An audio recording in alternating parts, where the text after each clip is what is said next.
For Memorial Day this year, I decided to attend Animazement 2026.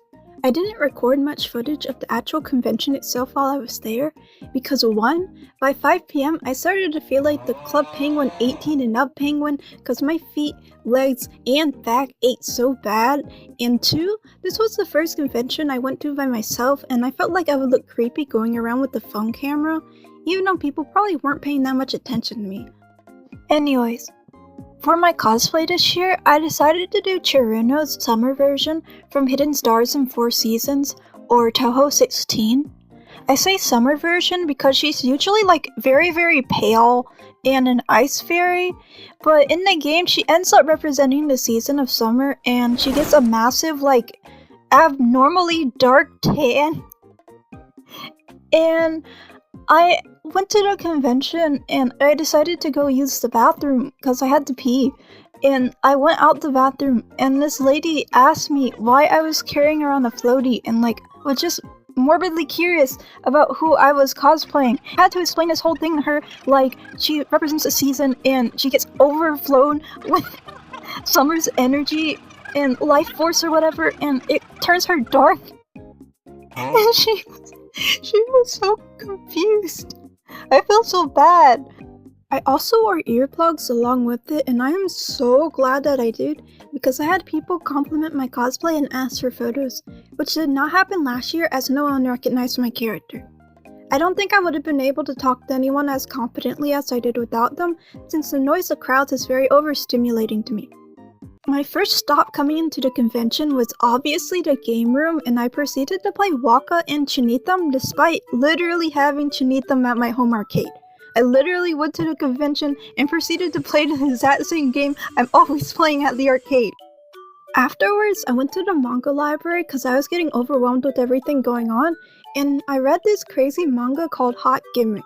Literally in the first chapter, the FemMC has to buy her little sister, who's in middle school, a pregnancy test, and then almost gets assaulted by what I presume is going to be one of the male love interests she has to choose from, and I feel like she ends up picking cause the other one is a model, and you know, in these sort of stories, the model usually has a lot of women who like him or something and it ends up getting in the way of the romance, and I literally had to stop reading and just keep it in mind for later cause I would have been sitting there the whole time.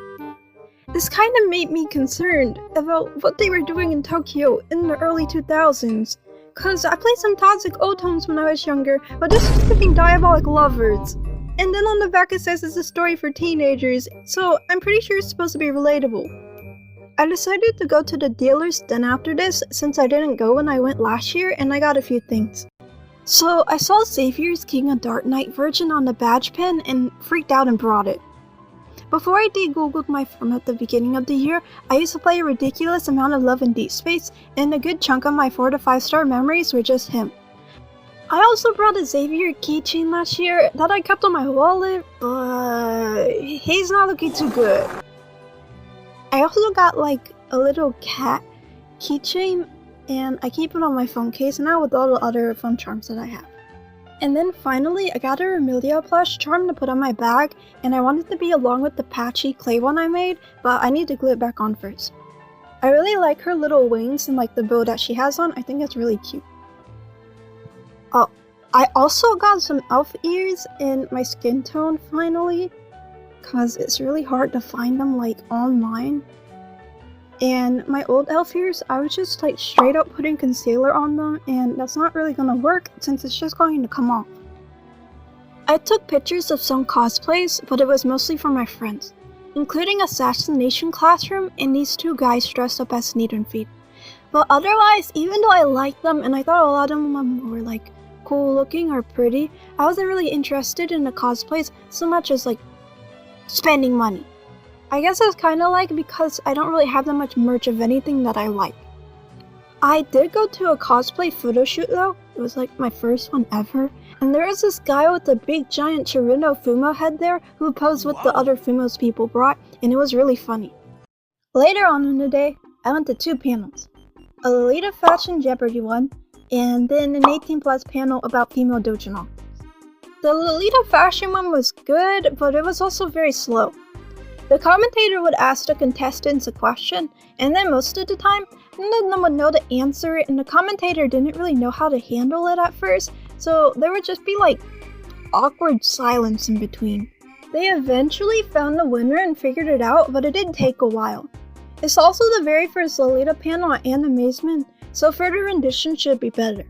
Another thing I also noticed was that it was kinda niche. Like, they had an introduction for people who didn't really know that much about the fashion, but then afterwards it was listing a lot of brands that I don't think the average person would know.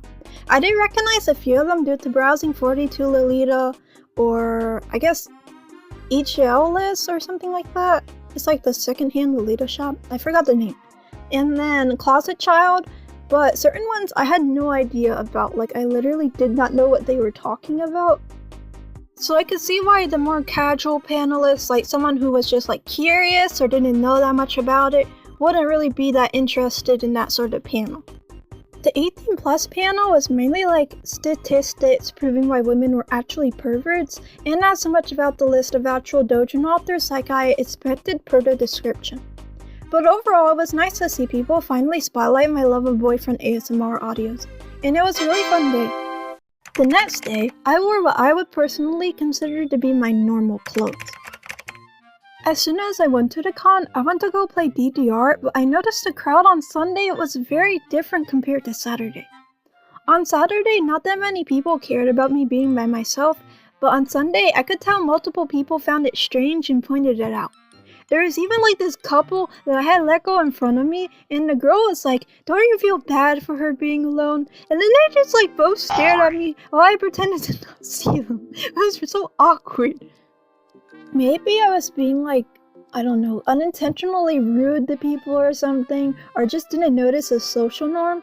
But like at my home arcade, a lot of the people who are into DDR there are like employed 30-something adults. So they only see each other during arranged meetups. So most of the times when I'm there during the day, nobody's present. For that reason, I'm pretty used to playing alone, and I honestly just wanted to play songs that aren't on my home cam no matter who I was playing with or if I was playing alone. There was also this dad that was being like very standoffish towards me, and now that I'm reflecting on it, I think I wasn't noticing that he wanted to play with his daughter or something. I don't know. But like, I was trying to be polite, so he would be less cold towards me or something. But when I asked him if his daughter wanted to play the next song, he was just like, "No, we're not doing that." And then he crouched down to talk to her and was like, "Watch daddy." And then he proceeded to clear a song on expert. No bar, his hands behind his back, 1x scroll speed in a dress shirt and slacks. Also, the pads sucked on that cap, and the only players I see play no bar are in their mid-30s or older. Then he left immediately afterwards, and I never saw him again. But honestly, I literally have like a sick feeling in my stomach while like I was typing the script for this, because I was all happy and excited to see that in the moment. But now I think maybe I look like an asshole to those people for beating a kid, and he was like trying to rub it in my face. I kind of felt like it would like keep me awake at night forever, but it is just a convention, and I eventually ended up forgetting about it. But now that I'm remembering it, oh my goodness, it's so bad. I played for a bit longer, and then I went to the artist alley and I got some stuff, including a Ramlethal keychain, a Mako sticker, some hamster stickers, and a badge ribbon. The Ramlethal keychain is like literally so cute. I wish my line art was like this good when I'm drawing. The art style, oh my god, I like literally was walking past and then like I looked up and I saw all the art and I'm like, oh my god, this looks so clean. And then he was literally drawing at the booth while he was selling stuff and we were talking. I'm like, oh my god. I could have like sat around and watched him draw. I don't know how like someone could do that. Like, I barely draw like longer than like maybe once or twice a month. Anyways, I suck like really bad at playing Stripe, so I usually watch my friend play. There's not really that much to do on Sundays. At least that like I was interested in at this convention, so I decided to leave and I went to go to a festival nearby. They had a card meet, and I don't really care about cards that much unless they like look cool. Like, when I was in high school, I literally chose one car that I hope to have one day, and I wrote down all the modifications I wanted to have and left it at that. And that was like my car guy, whatever you want to call it, experience. However, I do really like the car's yapping experience with some mods and like the crazy or very detailed, like clearly they put like a lot of thought into it. Interior and like the exterior, I just like I guess there's modifications to it, but then it's like not like I guess flashy, like bumper stickers or anything. so I decided to record a video of this car for myself, and then immediately afterwards, a guy with a camera asked me if I wanted a photo with the car. And honestly, I look really awkward in the photo, so like if you see it on the internet or anything, please close your eyes and don't look at it. After that, we looked at some more cars, and there was like a line of trucks that I noticed, and like I don't really like trucks that much, but then there was like a Cybertruck there, and I'm like, why in the hell is there a Cybertruck at a car meet? But anyways, like I said, we looked at some more cars, and this one had like a spring in the trunk, which was really cool. Then I went axe throwing, and finally went out to eat with my sister and her friend and went home. Overall, I had a great time at the con, and it was definitely better compared to when I was alone last year with minimal cringeworthy experiences. I kind of want to return to the very first con I went to though, so maybe I'll do that next time. Thanks for watching the video, and like I hope you enjoyed it, and goodbye.